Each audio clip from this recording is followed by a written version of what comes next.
emptiness in your life isn't because you don't have enough rights. You have all the rights there are. You have more than you should. And it isn't because you lack consumerist options. You have Amazon and pornography, man. You can get whatever you want whenever you want it. And if that's still not working, well, what are you missing? Well, maybe you're missing the opposite of that. A little bit of restraint, a little bit of sacrifice, some responsibility. Man, stop bullshit. If you really got a problem with your life, you'll change it. You're not tired of being broke. You're not tired of being stuck. You're not tired, because if you was tired, you would actually do some shit about it. I'm tired of everybody running around complaining as if you're on the receiving end of whatever this world wants to dump on you and you don't have a choice. It's time to grow up, man. Excuses sound best to the person that's making them up. Anybody who is determined to do something, who wants something to be different, it will eventually be different. Everything around you is going to change as soon as you change the things around you. Change your mind and everything about your bank account, your surroundings, your environment will all change. If you're creative enough, can you find the answer? Yes or no? If you're determined enough, can you find the breakthrough? Yes or no? Creativity, decisiveness, passion. These are the ultimate human resources. And when you engage these resources, you can get any other resource on earth. Stop telling yourself the story because you don't have the money, you don't have the time. That's bullshit. It's because you haven't committed yourself where you would burn your fucking boats. If you want to take the fucking island, burn your fucking boats, and you will take the island, because people, when they're going to either die or succeed, tend to succeed. But most of us give ourselves a way out, and that's why we don't have what we want. Put yourself in a position where you can't retreat, where it's do or die, sink or swim. Here's what you'll find out. You'll develop incredible swimming skills.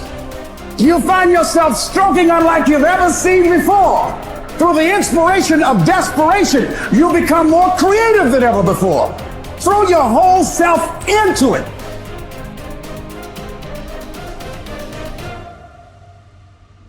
I'm talking about grit. I'm talking about endurance. Just having more stamina than they got. In order to get to the next level, you gotta sacrifice. You gotta take risks. You gotta be willing to do by faith whatever you're asked to do. Listen to me, there are no shortcuts to success. There are no discounts to success. It's always sweat. It's always blood. It's always tears. You always have to give all to be the best. Yes, it's hard, but I ask for it, and I'll do whatever it takes to maintain it. It is not easy, but I'm not about to quit. I'm not about to give up.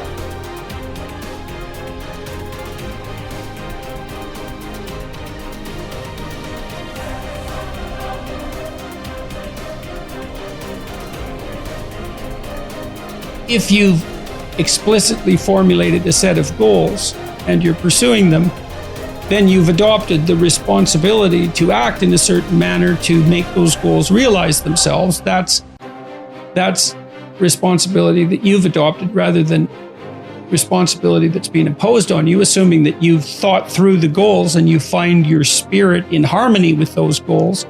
You can consult your resentment. I think that's a very useful step.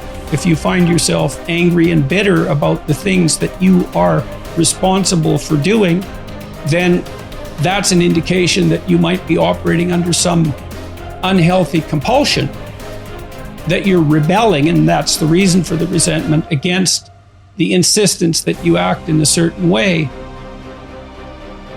Although it's also possible that you're just immature and that you're rebelling against the discipline that's necessary to attain the goals that you genuinely do want to attain and that are valid and that you are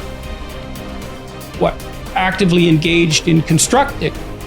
So you have to get that straight, and some of that's a consequence of thought, and again, some of that's a consequence of discussion with other people with whom you're intimate enough to have a conversation like that. And perhaps they have conversations about similar things with you if you're fortunate. At the end of God's creation, describing how order emerges from chaos or being from potential, there's this strange line, which is probably the most important line that's ever been written in our culture, at the basis of our culture. And that is that men and women are made in the image of God. And what does that mean? Well, if God is that which confronts potential with truth and courage and makes what's good out of potential, that seems to indicate that we have the same faculty. Like on a smaller scale, we're not omniscient, but we're not bloody well nothing. You know, our conscious is integrally tied into the structure of being in some manner we don't understand. And it certainly is the case that we take what isn't and turn it into what is. That's something, man. That's quite the trick we've been able to manage. And so we're made in that image. And so what are we supposed to do? Well, that's what we're supposed to do.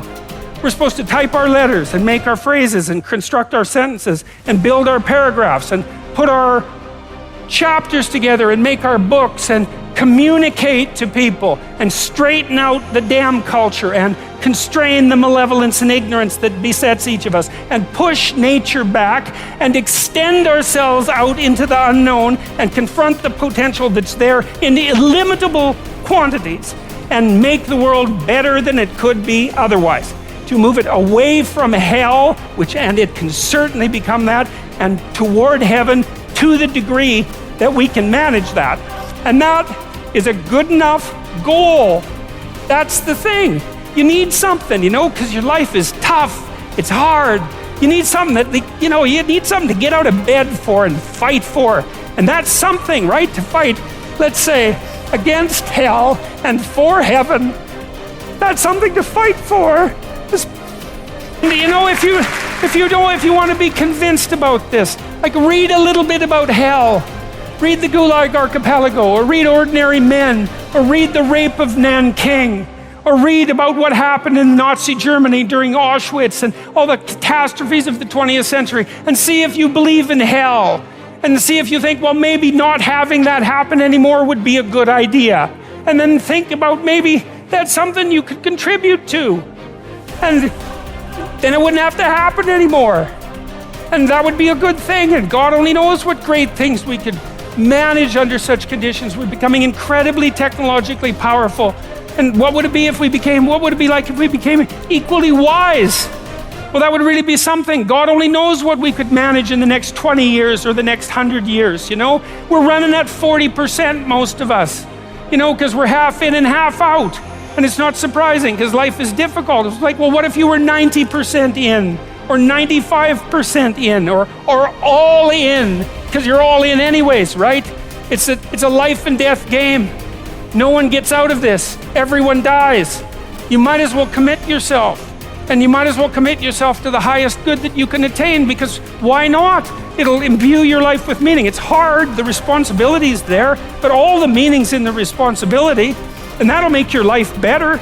It'll make your family's life better. And it should make your culture better.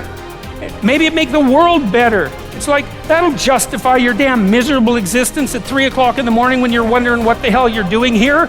And that's a good thing, because there's going to be days when you're aching and tired and sore, and there's people in your family that are sick, and you're cynical and bitter, and you need a reason to get up, and you think, yeah, well, a little more heaven and a little less hell, maybe I can pull that off today and tomorrow and next week. And that's worth struggling forward for.